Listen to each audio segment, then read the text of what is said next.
Hello and welcome to Global Fabric Day 2026. So excited to have everyone here today. We've had over 350 people sign up for the event, which we love, and so excited to have everyone here.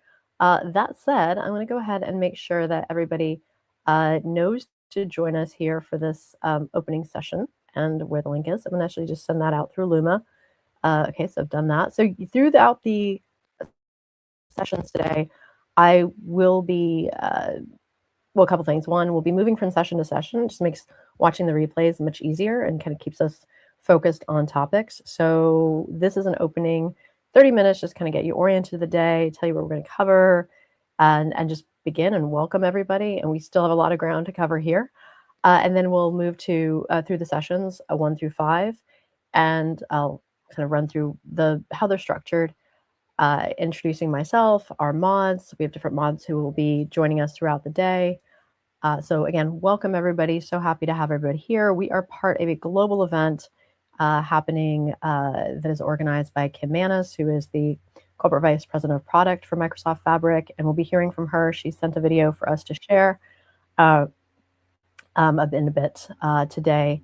And yeah, some of our mods are joining us. And we truly ourselves represent a very international presentation panel. So myself, hello, I'll be introducing ourselves in a minute when I go through the slides, but I would just say that for those of us on stage right now, we're representing the Americas, Africa, and India. So just there, we are quite global. So really want to know where everybody is from. So hello, everybody. I'm going to yield to our mods to engage with the chat. And keep everybody engaged because I can't always see what's happening in the chat when I'm presenting, but excited to be here and sort of again welcome everybody. So thank you so much for joining us. Again, we have a lot of ground to cover today. All this will be available on replay. So we do hope you can engage live because we do cover a lot, but it's all here for you to go back and review. Lots of the information we're sharing today has come directly from the Fabric team and is part of Data Days. Which we're part of. So it kicked off June 15th and it will wrap up on August 7th. And we are part of the Location Intelligence and Security User Group. And so that's a big part of the presentation. So we have 7 events that are part of Data Days. So we just last week had our location intelligence, and we'll continue on Tuesday with a Get to Know Esri, which is going to be the where part of our session today. And then we also will be talking about security. We'll be talking about KQL, and I will get to the introductions part in a second. Anyways, opening session. So why organizations are standardizing on Microsoft Fabric is we're going to kind of cover in our introductions as well as sort of orienting you to the session today. And now I will go ahead and introduce the mods who will be joining us today. So, and now I can introduce myself. So for those who don't know me, hello, I'm Philippa Burgess. I just completed a few years in grad school. So actually 5 years that took me through a master's in urban planning, a GIS certificate, second master's in human security and geospatial intelligence, which is a USGIF, which is the association that's part of the NGA, National Geospatial Intelligence Agency. So it's a USGIF accredited degree, and then went on to get a certificate from the law school in privacy law and cybersecurity, and then realized it was only one more semester to get the full master's. So I now have a third master's in law as a master's in legal studies. So that's my background. And in all of my travels, I found that things were very siloed between geospatial, between cybersecurity, and then being a Microsoft student ambassador kind of on the AI track, and realizing that I just felt there needed to be more conversations that security is not bolted on or geospatial is not bolted on, but we can start thinking about these things foundationally. And of course, now we've got AI agents and Fabric IQ and all of these new tools that are kind of coming in. So I thought this would be a great opportunity to have this kind of larger overview.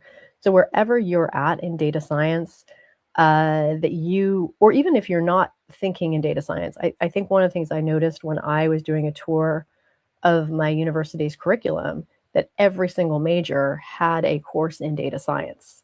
So data science to me is ubiquitous, as is security, and location intelligence can be as well. And then of course these other ways in which we ground intelligence. So I that's me, and that's kind of my passion, is for helping people like break down these silos, and wherever you're coming from, you're welcome, and then to expand your base of knowledge, and finding that these things can be quite approachable, and that there is a easy step for everybody to get started thinking about security, thinking about location intelligence, thinking about agents, thinking about ontologies, and just making your data science and your Fabric workflows just more useful and more approachable. And so that's me. But now I'm going to yield my stage. Lee, I'm going to invite you to introduce yourself. Hi everyone, I am Lehlohonolo Mufula, but most people can pronounce my name, so I give them the name Lee. They can call me Lee. I'm an information systems informatics student at the Northwest University. I'm also a Microsoft student ambassador on the AI and data track. I currently work Fantastic. as a Northwest University student assistant, and I'll be a lead model and speaker for today. Fantastic. Love it. And I'm going to lean on you, because we're just like I said, people are going to be kind of we have a long day today, so people will be popping in and out. So appreciate you and sort of helping me run the stage. And then Usman.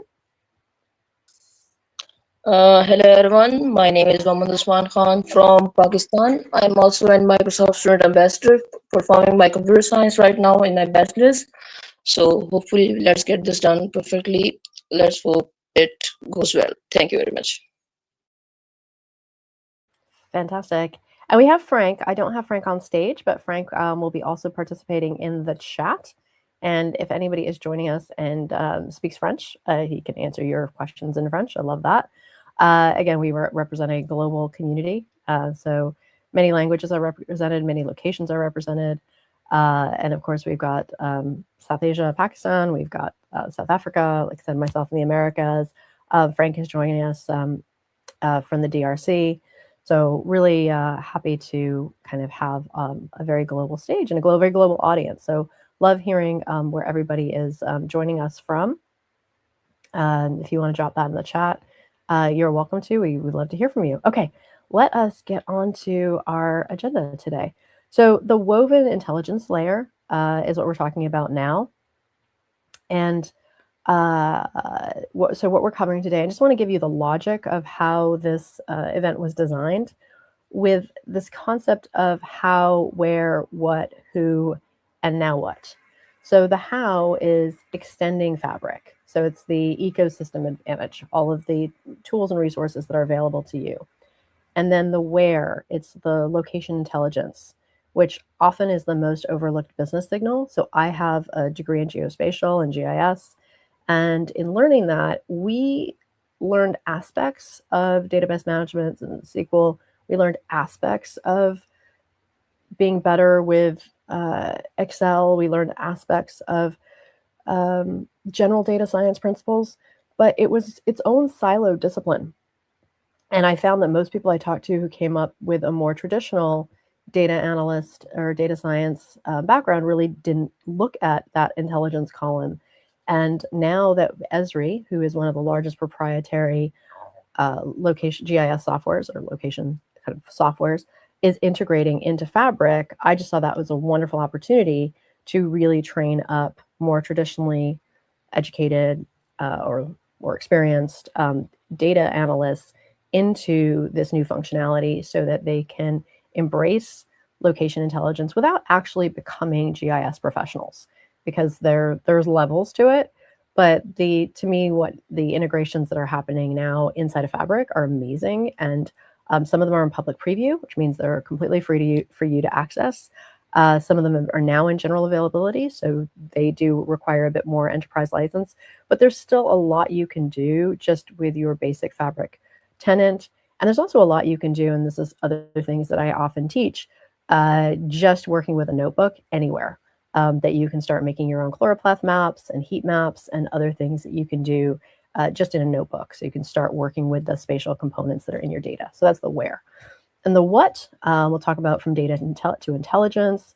And we're getting into what we're learning about Fabric IQ and sort of ontologies. We're working with Fabric IQ, Fabric IQ is coming out, AI agents.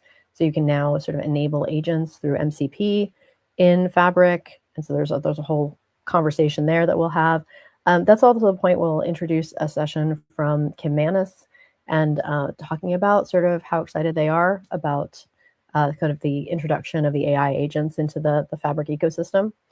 And then we'll get into the identity, security, and agent governance. So that's the who has access to this data and everything from row level security, column level security, to identity access management, and just all the permissions and the importance that everybody on the data team is thinking about security and governance. And it's not that that's outsourced to someone else, but that's part of everybody's workflow.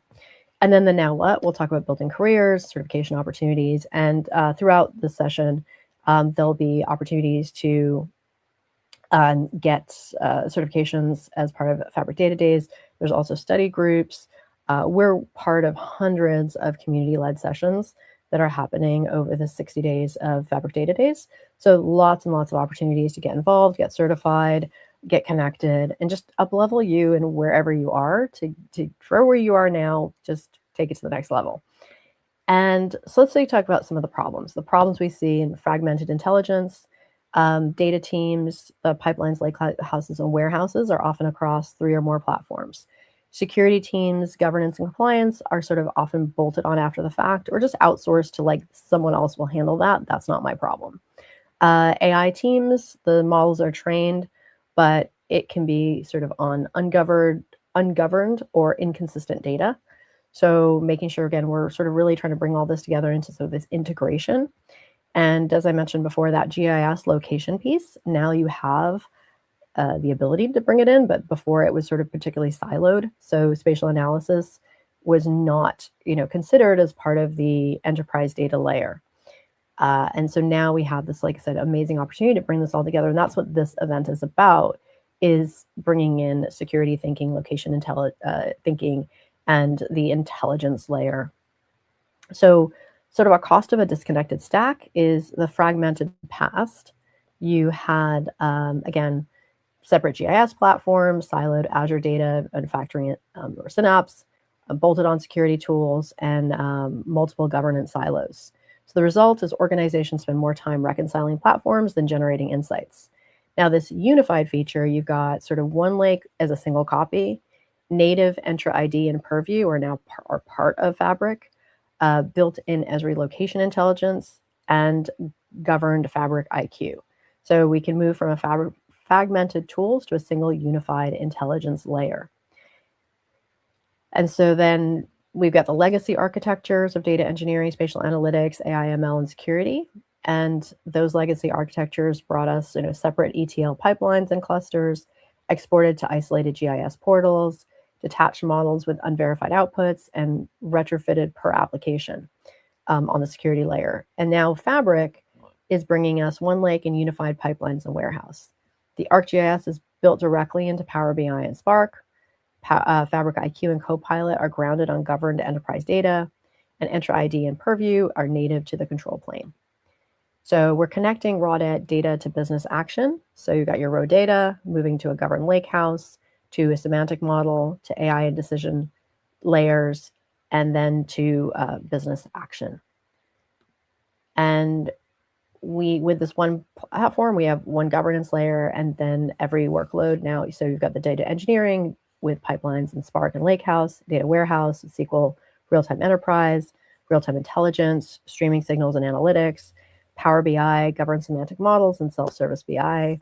Fabric IQ agents, AI is the AI multiplier on top of governed data. And then the security and the governance, we've got Entra ID, Purview, and sort of zero trust concepts built in. And Fabric agents across the ecosystem. So now your agents can connect with your Microsoft 365, your AI, your Azure AI Foundry, your Copilot Studio, and external apps, via an MCP CRP server. So data agents reason over and synthesize OneLake data for insights. They enrich custom Copilots and M365 tools with deep data domain expertise, and security permissions of row-level security, column-level security are inherently respected across all endpoints. So why 2026 is the inflection year? So AI demand exposes data debt. Organizations trying to ship AI products are discovering their data is ungoverned, inconsistent, and untrustworthy. Governance mandates are accelerating. Regulatory pressure across finance, health, public sectors, forcing data accountability that Fabric provides natively. Real-time intelligence is production ready, so streaming architectures are no longer experimental. Fabric's RTI layer is enterprise grade in 2026. And partner and ISV ecosystem has matured. So Esri, Databricks connectors, and hundreds of ISV integrations mean Fabric is no longer an island. And so where Fabric was and where it's going, so 2025 laid that foundation of Lakehouse, real-time intelligence, Copilots reaching general availability. So Fabric becomes a default new project platform. And the convergence is now. So you've got AI, security, location come together. So governance first, AI deployments proliferate.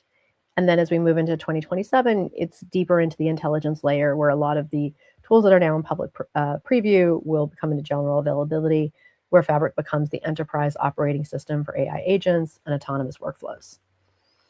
So the architecture of the agent brain, so you've got your GraphDB reasoning, translates user intent into executable GQL queries, traces explicit paths across nodes and relationships. Your SQL views and functions reuses trusted business logic and complex joins already enforced in SQL databases. And your MPC servers are managed model context protocol servers, enabled other AI systems to consume Fabric data agents securely. So unleashing the real-time code interpreter, you've got predict the total MAU over the next 3 years. So you've got actual versus forecast. And the action data agent generates and executes Python in real time to perform flexible deep analysis. The fallback, if an existing notebook or a SQL query cannot answer the prompt, the agent writes its own code. The security, all code runs entirely isolated in a sandbox compute environment, protecting the core tenants so that agents don't go rogue and delete things they should not be deleting or accessing information they should not access. And then location is that hidden KPI. So we can look at sort of where that column is that has the zip code, the country, the city, any location information. So you can now completely exploit and visualize that data. So used for filtering an aware clause, displayed as a flat label. Most data platforms stop here. We're now able to create, what proximity reveals, clusters that show real demand, and routes that reveal efficiency. So a single coordinated unlocks demographics, environment, and behavior.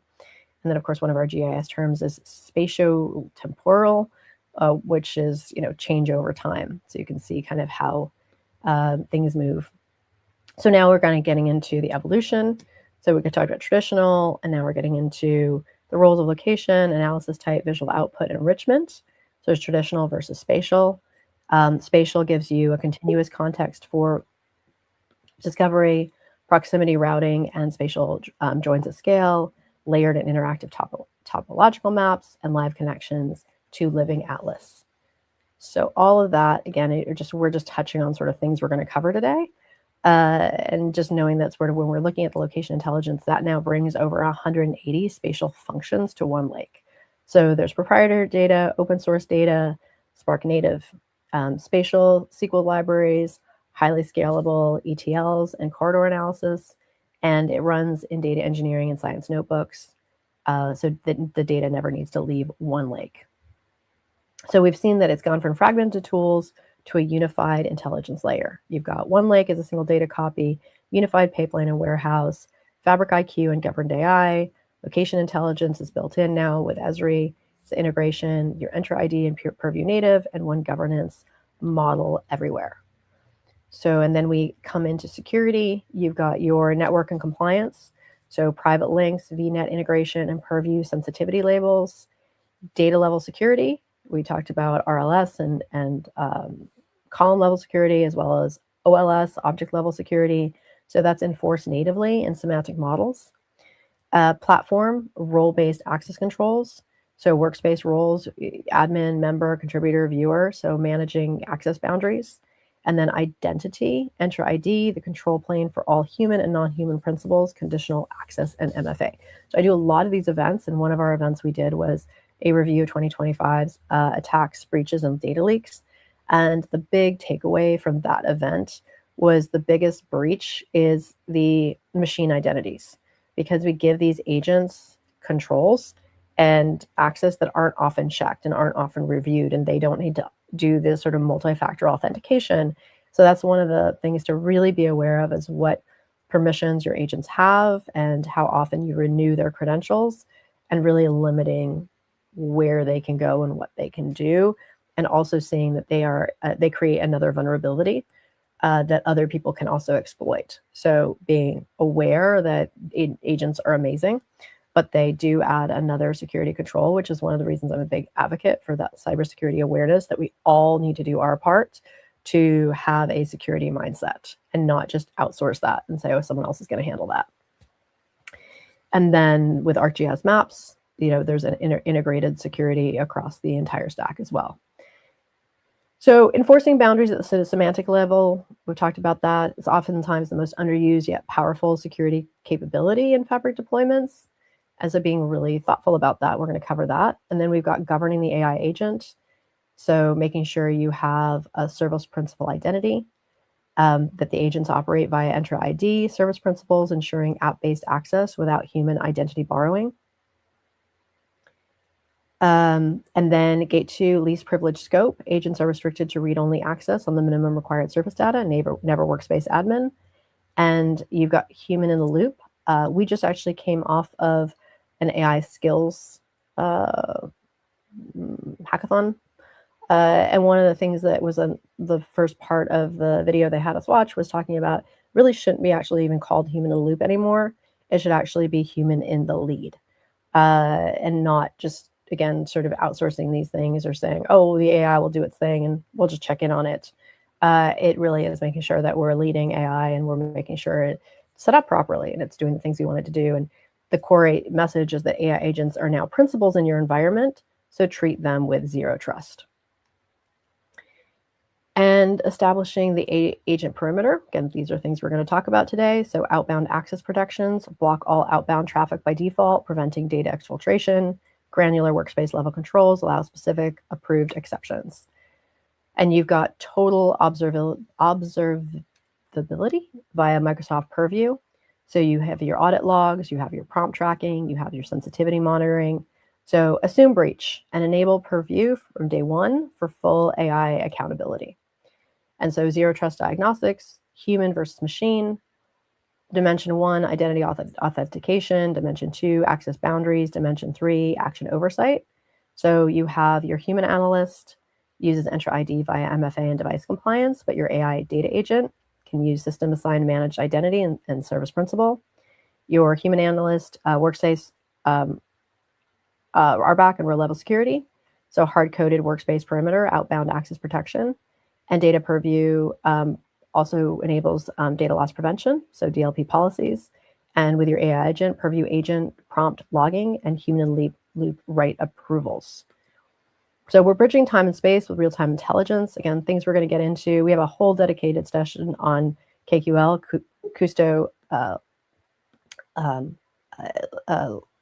query language, because what I was finding in my studies is that it's really often used in Fabric, and it's very much on all the DP 600, DP 700, DP 800 exams.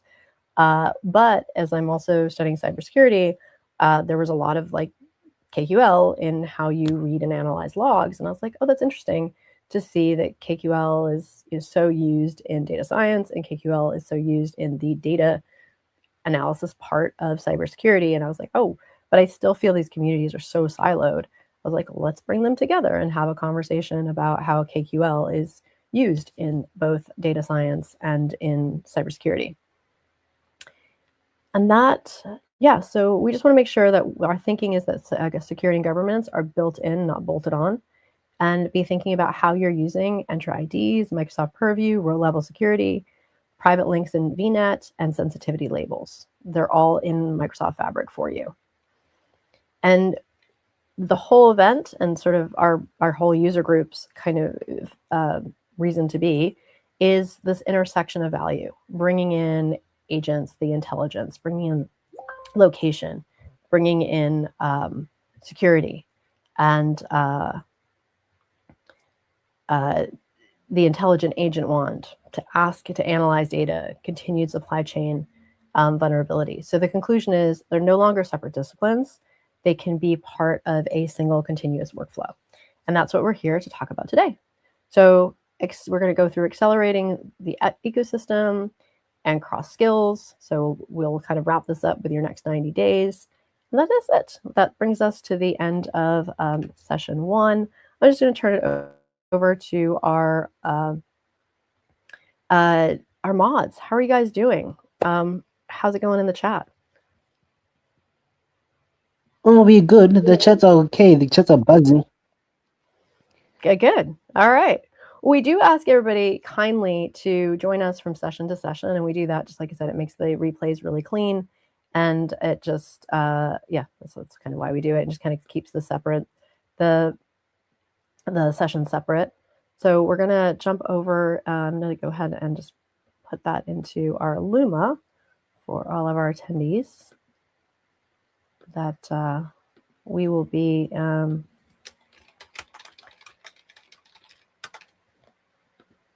so you guys all have the YouTube link.